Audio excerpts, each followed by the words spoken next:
Hi folks, how are you doing? Today the 2015 edition of Norway Chess in Stavanger was over. Veselin Topalov from Bulgaria, the former world champion, won the tournament, making a quiet and easy draw with white pieces with Vachier-Lagrave in the last round. So quite a strange tournament is over today. I mean, people like Carlsen and Aronian had really awful overall results here. Some strange gifts were given by lots of players to Topalov. Strange time controls, some kind of bizarre things happened here. And still in the last round we saw some curious games, like the Norwegian duel between John Ludwig Hammer with white pieces and the world champion Magnus Carlsen with black. So Hammer plays 1d4 and we see a queen's gambit declined, quite usual in Carlsen's repertoire. Knight f3, and here Carlsen plays a6. Okay, clearly showing he isn't willing to have a theory debate with his friend, somebody who's been training with him for years. They know each other extremely well, so he goes a6, a move actually not that stupid probably, and somehow useful, as b5 could be an idea always in the queen's gambit declined. White plays bishop g5 and Carlsen goes even more bizarre here, plays f6. I don't know, I would probably say this is quite dubious if it wasn't Carlsen who was playing it. But okay, he's had an awful tournament and might want to have some fun as well, so he plays f6. Yeah, this pawn on e6 now is weaker, of course, but okay, it's a move. Strange one, but it's a move. Bishop to d2, black takes on c4 and d3. Here in this position I thought, well, black is has kind of perfectly prepared the move b5 to just keep the pawn he has just captured on c4, protected by a6. Okay, the computer seems to be agreeing. It says, well, this is playable, almost the best black had here. Yeah, a4 should be possible here, of course, but bishop b7, so the capture on b5 isn't that dangerous. And okay, it's a position, black is up a pawn. Of course white has compensation in form of central pawns and some development, but could be interesting. Though Carlsen didn't play like this, he played knight to c6 instead, trying to catch up on development. Well, white takes on c4, and after bishop d6 I would say white achieved a nice advantage out of the opening. He has some cool development, very nice pawns on d4 and e4, which is very important, whereas black has, well, a6, which could be useful, but these pawns on f6, especially on f6, looks rather dubious because it stops the knight from developing to the natural f6 square. Okay, it's a position playable, I guess, but probably not the best you can get out of the queen's gambit declined. Knight g7 was played by Carlsen, both players castle, and white plays queen b3, immediately underlining the weakness of this e6 black pawn, which Carlsen gives away for the time being, playing king to h8. White takes, but here black has a little trick to recover the pawn back. Actually not that difficult to spot this one. A little tactical operation here, consisting in sacrificing the bishop on h2, king takes, and queen d6 check, attacking both the bishop and the king at the same time. King goes to g1, and bishop was to take on e6 back.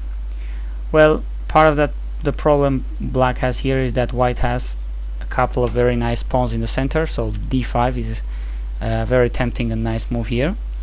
Yeah, the knight cannot be taken because the pawn is pinned, but bishop can, so Carlsen goes back with the bishop, and John Ludwig Hammer plays queen a3, trying to exchange queens with tempi, developing his knight, which happened. Knight takes a3, and now this knight of Carlsen must go somewhere. Carlsen chose the a7 square.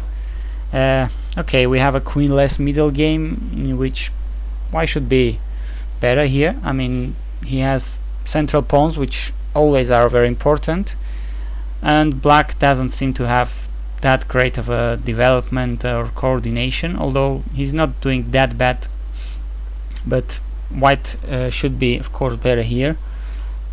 And he plays bishop to b4, attacking and pinning this knight, so rook f8, almost an only move. Rook ac1, very normal, attacking on the open c file. Carlsen defends there. And now knight to d4, f5. This was okay. Black tries to get activity, to get something going, try to stop white's central pawns. f3 was played, after which we saw an exchange on e4 of pawns, and knight to g6. Carlsen attacks the central pawn of white, and here Hammer was ready to give it up in exchange for some activity. Knight f5 was played, and after rook takes e4, white plays bishop c3, attacking g7, threatening checkmate. In fact, checkmate in 1, so black has to take here on d5, giving himself the square g8, giving that square to his king. So bishop takes with check, king to g8, and now bishop d4, attacking a7, yes, but also having another threat in mind, which actually may not be that obvious on the first sight. That's what happened to me. That's what happened to me, at least. I was wondering, well, why did Carlsen sacrifice the exchange here, as he did in the game, taking on d4 with the rook? Why can't he just go knight c6? So test yourself. Not that difficult actually, but white is winning already in just one move. Well, there you go, checkmate, knight h6. All three white pieces are coordinated to checkmate this poor black king, so it was rather important here, as we saw, to take on d4 with the rook. So Carlsen did. Knight takes d4, and bishop takes a2. Okay, some material imbalance here, but white has up an exchange for a couple of pawns, but more importantly, Carlsen's king is not feeling that safe, so that's going to be a key factor in this game later on, as now we're gonna see. Hammer played b3 with the simple idea to go rook c2 and collect this bishop, as b3 is protected by the knight. Rook to d8, attacking the knight at the same time. Knight e6, rook d2, and rook c3, stopping this well, the capture of the b3 pawn. Well, he could have taken on c7 probably, but still his white's position is quite good. Carlsen plays rook e2 and knight f4. Knight goes back, attacking the rook, which now goes to b2, but now white has an excellent opportunity to improve the weakness of the black king. He takes on g6, h takes, and now we don't care about this b3 pawn anymore. Hammer takes on c7, having great control over the 7th rank and isolating this king a lot. Well, his main advantage here and his great edge comes out from the weakness of this black king, and we're gonna see this is going to be decisive in a couple of moves. Rook takes b3 was played by Carlsen. Hammer went rook to d1, threatening good old checkmate in one move with the rook d8. Carlsen plays knight c6. Hello, now you see how important it is to have these awkward looking knights on the rim. Now the knight comes back to stop checkmate, but it's just too late. White plays rook d to d7, and after this 34th move, well, the computer is shouting out, of course, white is crashing here, and well, Carlsen just resigned after really a strange game.